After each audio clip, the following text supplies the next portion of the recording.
Cricketer Mustafizur রহমানকে নিয়ে বিশিষ্ট লেখক ডক্টর পিনাকি ভট্টাচার্য কিছু কথা পোস্ট করেন।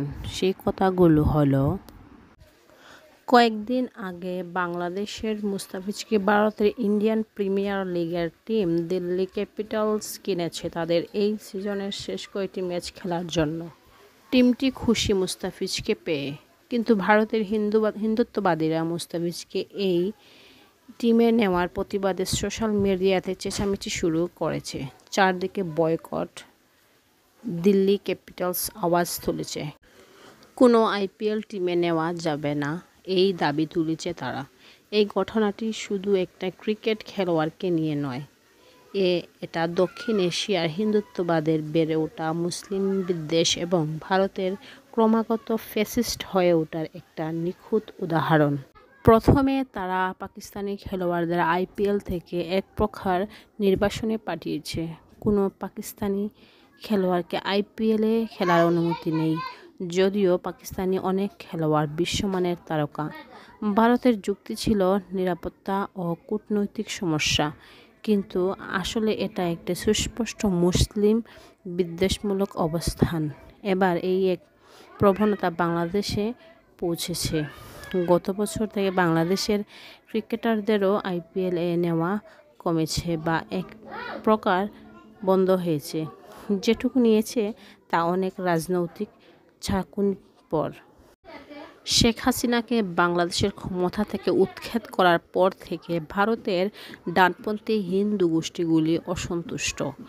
বাংলাদেশের প্রতিটি মানুষ জানে যে ভারতের সমর্থনের কারণেই হাসিনা ২৬ বছর ধরে তার ফ্যাসিবাদী শাসন চালিয়ে গিয়েছিল। এখন হাসিনাকে ক্ষমতাচ্যুত করার পর এই হিন্দু গোষ্ঠীগুলো ক্রিকেটার সহ বাংলাদেশের জনগণ এবং বর্তমান সরকারের উপর তাদের ক্ষোভ বর্ষণ করেছে। সাম্প্রতিক ঘটনা হচ্ছে, দিল্লি ক্যাপিটালস মুস্তাফিজুর রহমানকে দলে নিয়েছে এই সিজনের শেষ কয়েকটি ম্যাচের জন্য। ক্রিকেটের দৃষ্টিকোণ থেকে এটা একটি স্বাভাবিক সিদ্ধান্ত। মুস্তাফিজ অভিজ্ঞ এবং কার্যকর প্লেয়ার, যে আইপিএলে আগেও ভালো খেলেছে। কিন্তু এরপরেই হিন্দুত্ববাদী ট্রোল বাহিনী ঝাঁপিয়ে পড়েছে। সোশ্যাল মিডিয়ায় শুরু হয়েছে বয়কট দিল্লি ক্যাপিটালস ট্রেন্ড। কারণ তারা একজন মুসলমান, তাও আবার বাংলাদেশি প্লেয়ারকে দলে নিয়েছে। তাদের দাবি, কোনো বাংলাদেশিকে আইপিএলে নেওয়া যাবে না। কেন? কারণ বাংলাদেশ একটি মুসলিম সংখ্যাগরিষ্ঠ দেশ। কারণ বাংলাদেশের সরকার বা জনগণ ভারতের রাজনীতির প্রতি সমর্থন দেয় না। বাংলাদেশের মানুষ ভারতে ইসলাম ও সংখ্যালঘু মানুষদের উপর হিন্দুত্ববাদী দলগুলো ও বিজেপি সরকারের জুলুমের তীব্র প্রতিবাদ করে। এটা নিছক ক্রিকেট নয়, এটা দক্ষিণ এশিয়ার একটি বৃহত্তম সাম্প্রদায়িক প্রপাগান্ডার প্রতিচ্ছবি। হিন্দুত্ববাদীরা আজ মুসলমানদের শুধু রাজনীতিতে নয়, খেলাধুলাতেও নির্মূল করতে চায়। এটা মুসলমান বিদ্বেষ, এটা বর্ণবাদ, এটা দক্ষিণ এশিয়ার ক্রিকেটেরও বিষাক্ত করে তোলার চেষ্টা।